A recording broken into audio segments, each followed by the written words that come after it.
Welcome to the Circle 31 podcast.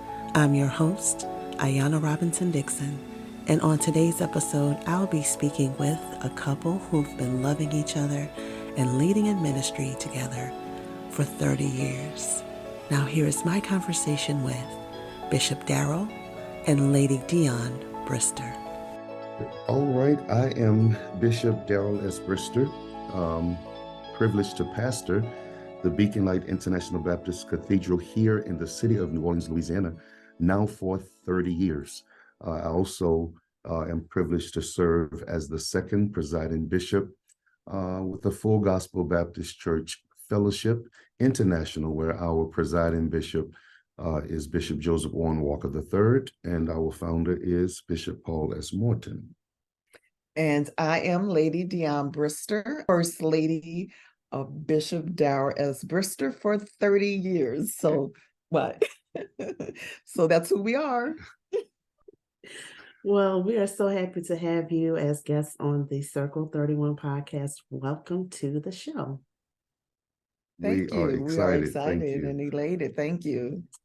So I wanted to start by asking a question about your leadership roles and asking how you navigate the unique dynamics of being married while serving in leadership roles. Let me go first, and I'm not the official spokesperson because Dionne has a wonderful, healthy perspective on balancing it all. To be quite honest, it's been 30 years that we have been both married and full-time pastors, and it has been, needless to say, quite a challenge.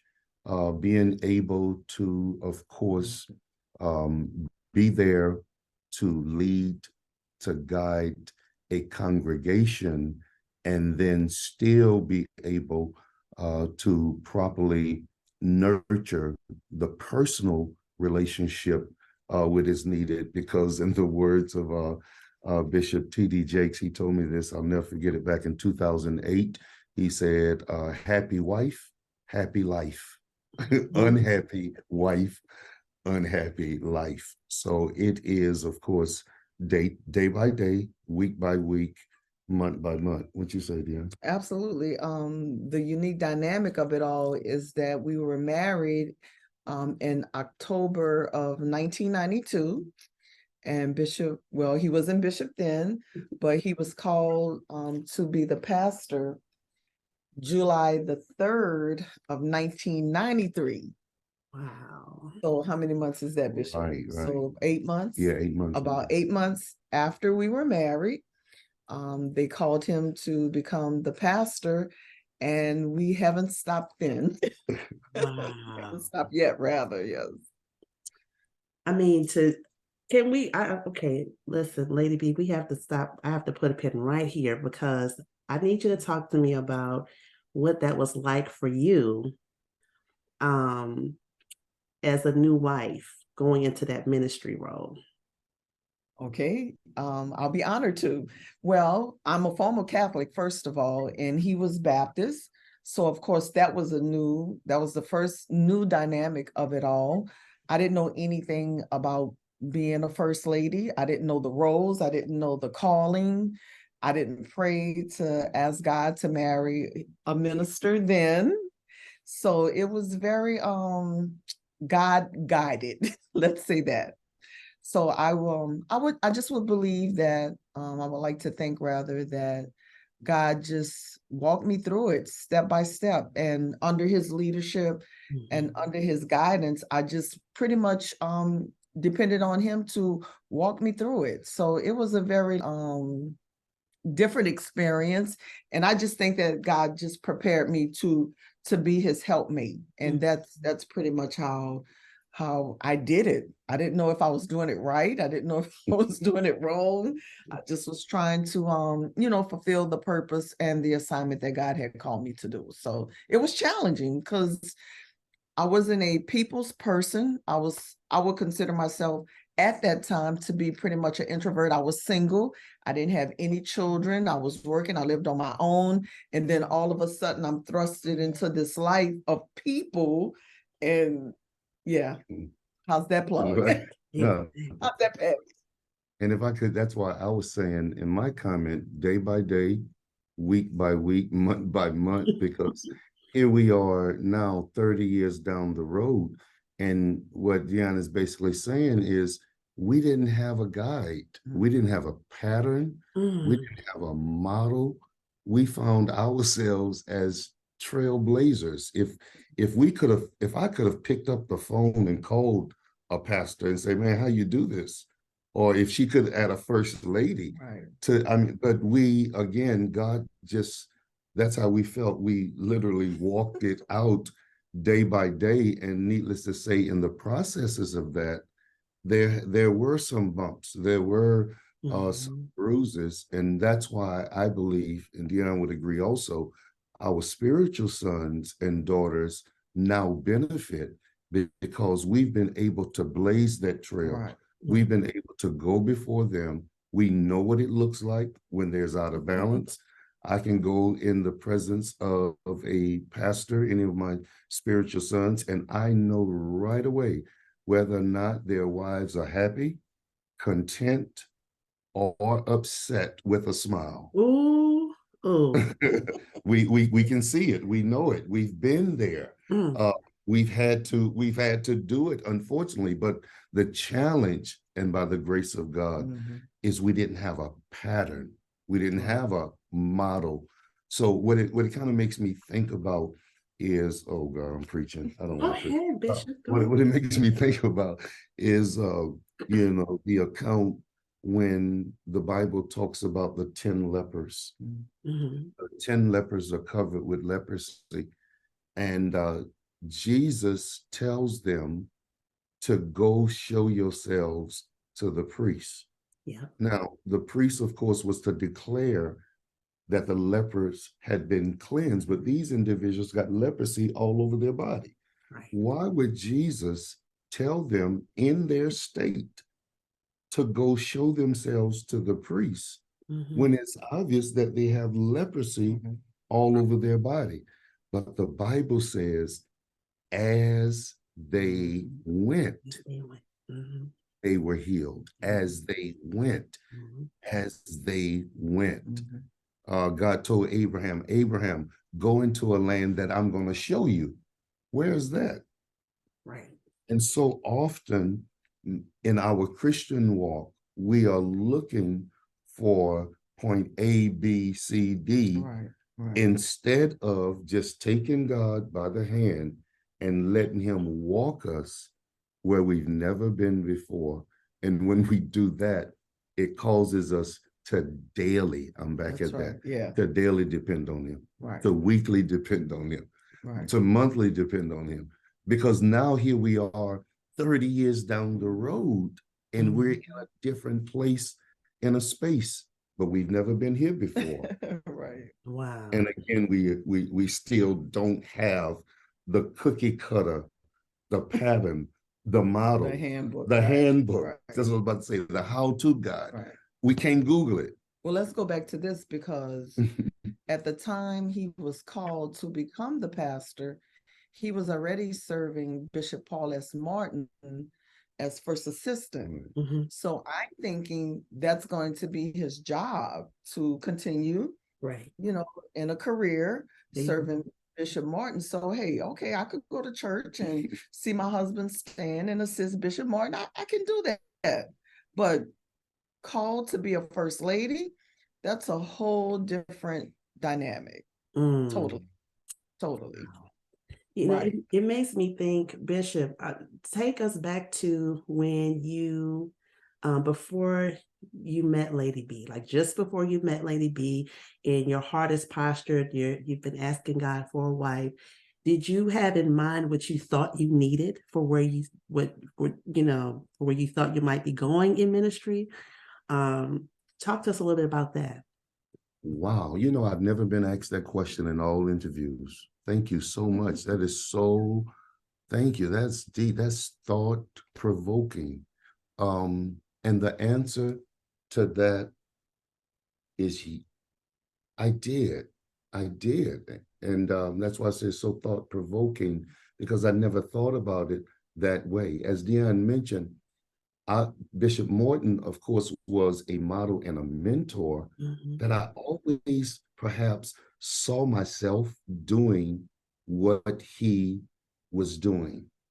So because I could vividly see myself doing what he was doing, it would also make me kind of pay attention also to his wife, her involvement, what she is doing, their children. And I was just trying to look and balance and all that. And the interesting thing, and Dionne knows this, so yeah, when I met Dionne, I knew that she was green, but when you're green, you can grow. Mm.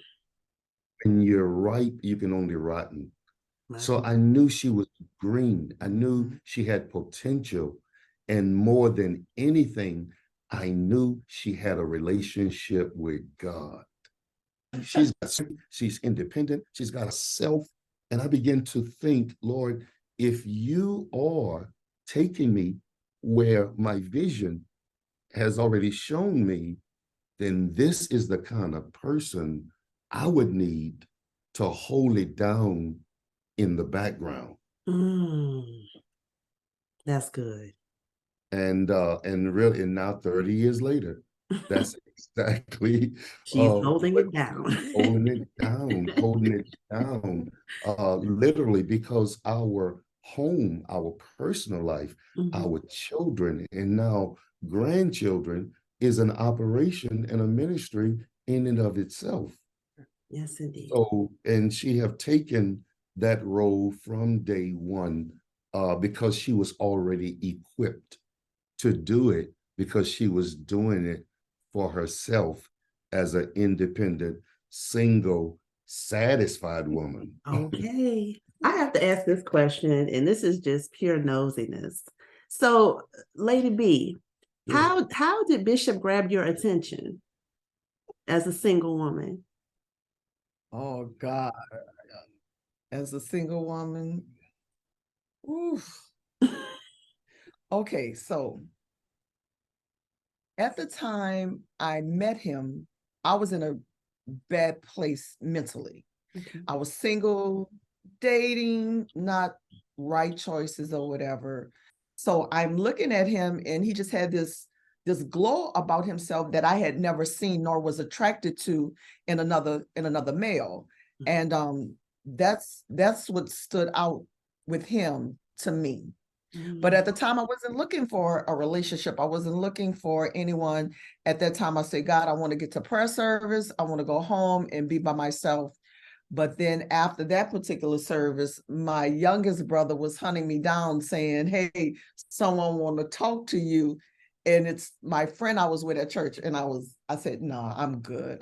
But he hunted me down and stalked me after that. He's like, and did. But it was just something different about him at that time. And I couldn't understand it, but God, that's how God showed him to me at that time. Wow. And probably I'm sure he has a different. Go ahead. Let's hear Bishop. That's good. That's good. I've heard that. You was very accurate with that presentation. That's what you've told it like that, just like that before. That's good.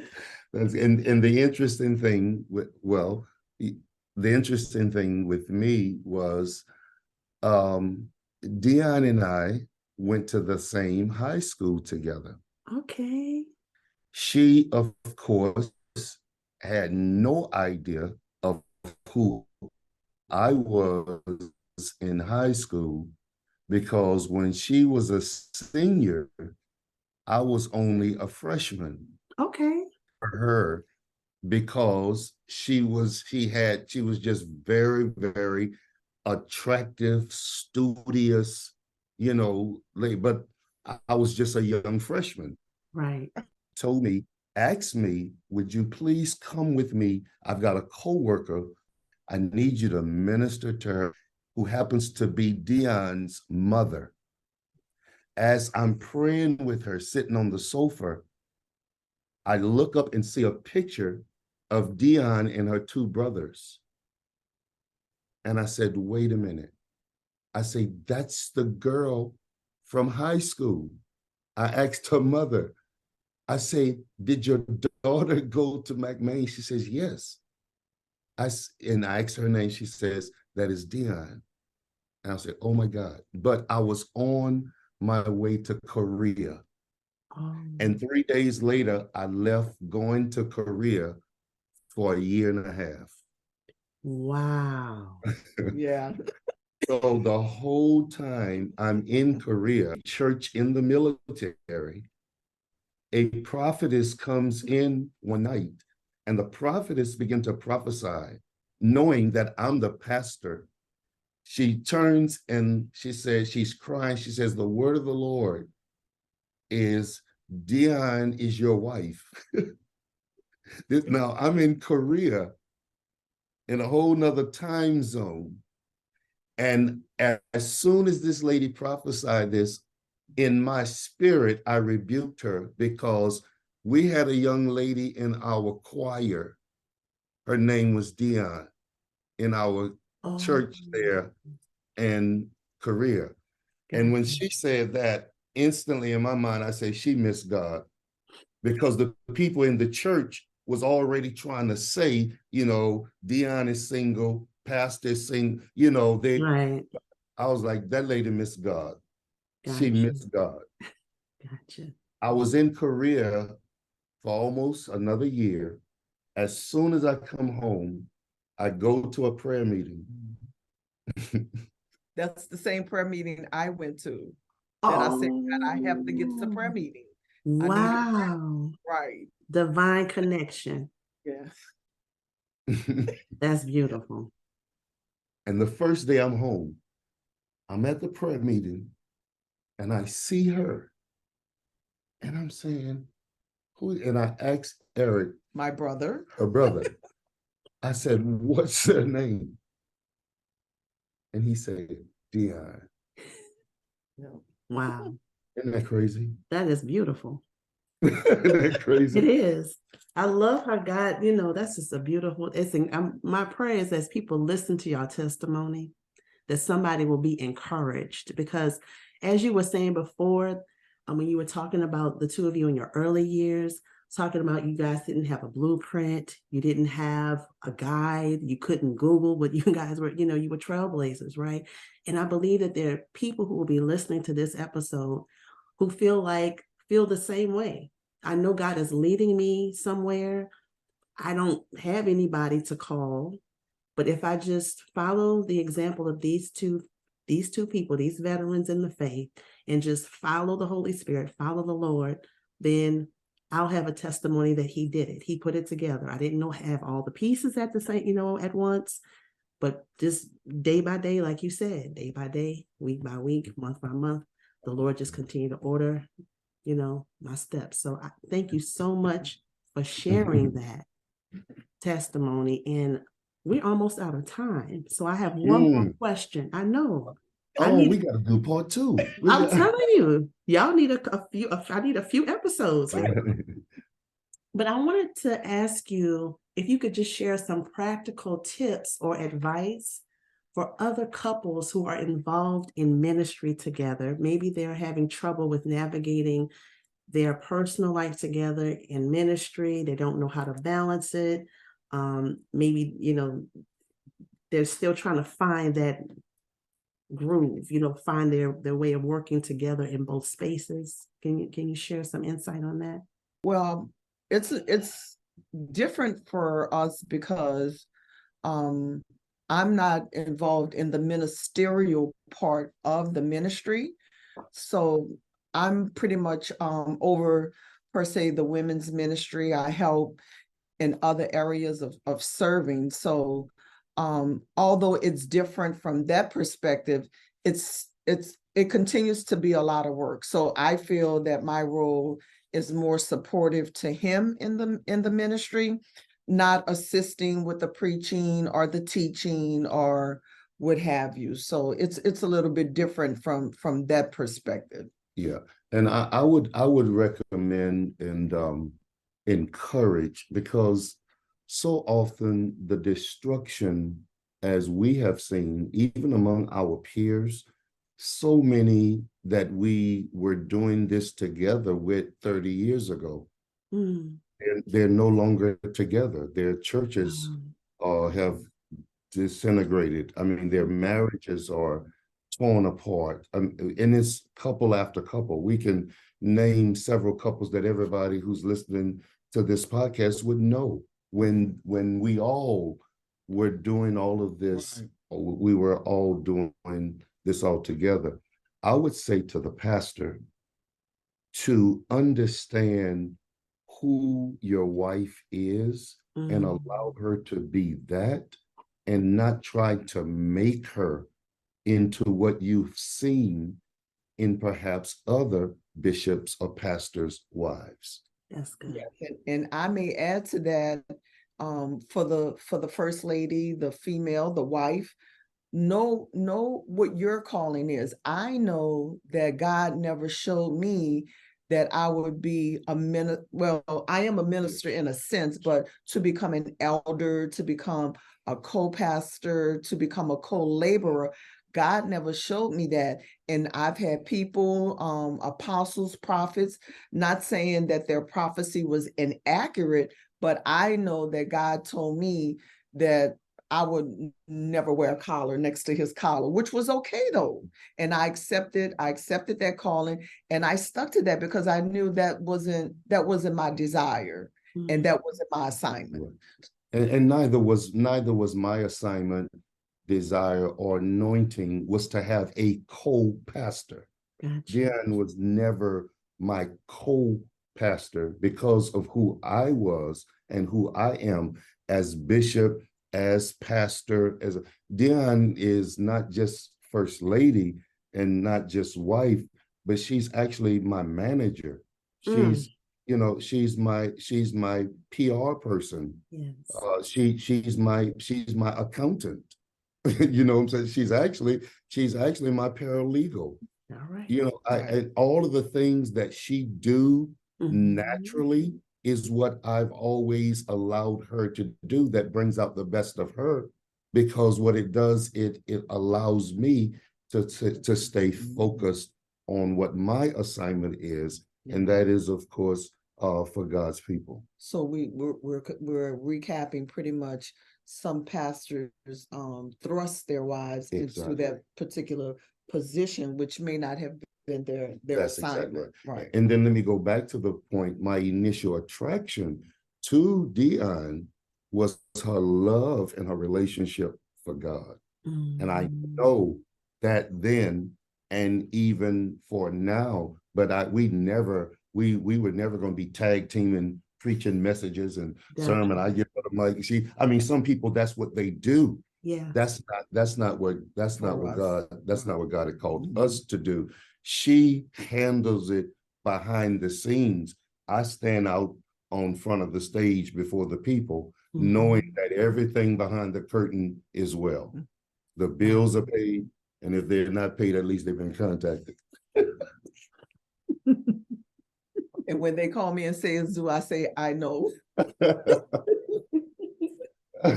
So just so people don't think, they just got it made. They don't have to believe. We went through COVID too, and Hurricane Katrina too.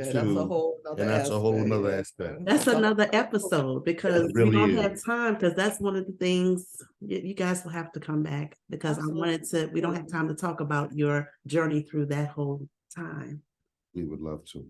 But this has been such a blessing. I just want to thank you both. I thank God for both of you. Thank you for sharing with our listeners on the Circle 31 podcast. And I know that our listeners are encouraged by what you have shared. And your congregation and everyone who is under your care are blessed to have you. So thank you for everything that you do. I'd like to just say to all of the followers of Circle 31 podcast, you all like this, comment and share. Your integrity, your heart, the honesty, the perspective, the sincerity. This platform has been given to you by God to reach millions. So I just bless and thank God, because I do believe that the greatest days for the body of Christ, and for you, Ayana, particularly, all the seeds that you have planted, you've endured, but harvest time is about to come. Thank you, Bishop. I appreciate that. Thank y'all so much. If today's episode was a blessing to you, visit our website at circle31internationalwomensministry.org to follow our podcast, listen to past episodes, and to read our blog. Charm is deceitful and beauty is vain, but a woman who fears the Lord, she shall be praised. Thank you for joining us today.